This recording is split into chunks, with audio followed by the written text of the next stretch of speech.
बिहार विधानसभा चुनाव से पहले नीतीश सरकार एक्टिव मोड में नजर आ रही है। ऐसे में मुख्यमंत्री नीरा संवर्धन योजना में जीविका समूहों की भी मदद ली जाएगी। ताड़ के पेड़ों के साथ उसका रस उतारने वाले टेपर और मालिकों का डेटाबेस तैयार किया जाएगा। जीविका समूहों के साथ टेपर तथा ताड़ के पेड़ों को संबद्ध किया जाएगा।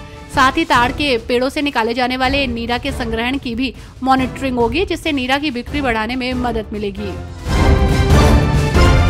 राष्ट्रपति की मुहर के बाद वक्फ संशोधन बिल अब कानून बन गया है। अब इसे लेकर विपक्ष लगातार हमलावर है। इस बीच उद्धव ठाकरे की शिवसेना यूबीटी ने एक बार फिर से आपत्ति दर्ज की है।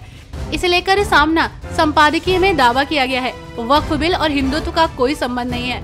वक्फ संशोधन विधेयक का हिंदुत्व से क्या संबंध है? मुसलमानों की संपत्ति पर सरकारी नियंत्रण लाने के लिए मोदी सरकार ने ये विधेयक लाया है। ये सीधे तौर पर प्रॉपर्टी वॉर है। इसमें हिंदू मुसलमान का मुद्दा कहाँ है? राजधानी दिल्ली में अब भाजपा की सरकार है और ऐसे में कैबिनेट मंत्री प्रवेश वर्मा ने दिल्ली के कस्तूरबा नगर विधानसभा क्षेत्र में रतनलाल सहदेव मार्ग पर पुलिया निर्माण काम की औपचारिक शुरुआत की। इस पुलिया के निर्माण से हजारों स्थानीय निवासियों को सीधी राहत मिलेगी और इस क्षेत्र से यातायात व्यवस्था में उल्लेखनीय सुधार होगा।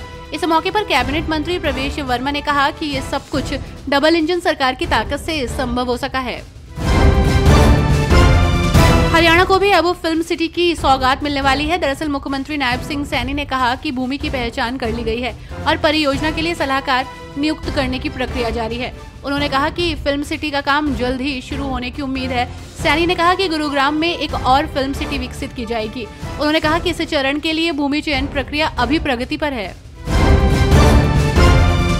भारत के पूर्व राष्ट्रपति रामनाथ कोविंद ने कहा, रामनवमी का पवित्र पर्व देश का त्योहार है, इसको मिलकर मनाना चाहिए। आज भारत जो विकसित देशों की श्रेणी में आ रहा है, इसके पीछे एक ही मंत्र है, वो है राम के आदर्श और उन्हीं आदर्शों पर देश चल रहा है। मैं इस पवित्र त्योहार पर सभी को बधाई देता हूँ।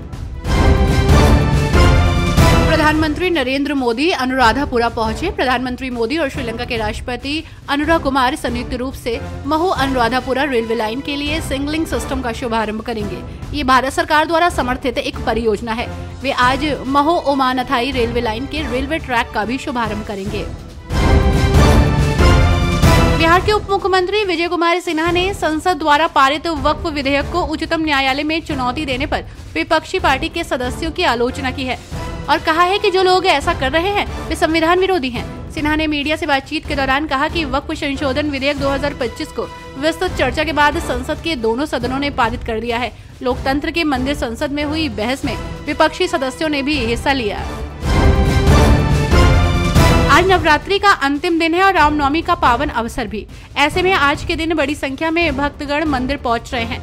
इस कड़ी में राजधानी दिल्ली की मुख्यमंत्री रेखा गुप्ता भी कालका जी मंदिर पहुंची और विधिवत तौर पर दर्शन पूजन किया। सीएम रेखा के आसपास काफी भीड़ देखने को मिली। उन्होंने दिल्ली वासियों के लिए मां से आशीर्वाद भी लिया। पंजाब सरकार के युद्ध नशे विरुद्ध अभियान के तहत पंजाब के राज्यपाल गुलाब चंद कटारिया ने नशे के खिलाफ पदयात्रा की। उन्होंने कहा कि ये यात्रा जन यात्रा बन गई क्योंकि स्थानीय लोग और छात्र इस यात्रा में शामिल हो रहे हैं। उन्होंने कहा कि आज चौथा दिन है और ये जन यात्रा बन गई है। स्थानीय लोग इस अभियान में शामिल हो रहे हैं। बड़ी संख्या में छात्र इस अभियान में शामिल हो रहे हैं। मेरी इच्छा थी कि इसे जन यात्रा बनाया जाए और इसे केवल राज्यपाल यात्रा तक सीमित न रखा जाए। ये तो बस एक शुरुआत है। अब लोगों को इसे अपने गाँव में आगे बढ़ाना है। हिमाचल प्रदेश की राजधानी शिमला में मुख्यमंत्री सुखविंदर सिंह सुक्खू के सरकारी आवास ओक ओवर के परिसर में एक पेड़ गिर गया। ये पेड़ फंगस से खोखला हो चुका था और सड़क के आर पार अटक गया। इस घटना ने शहर में असुरक्षित पेड़ों की समस्या को उजागर कर दिया है।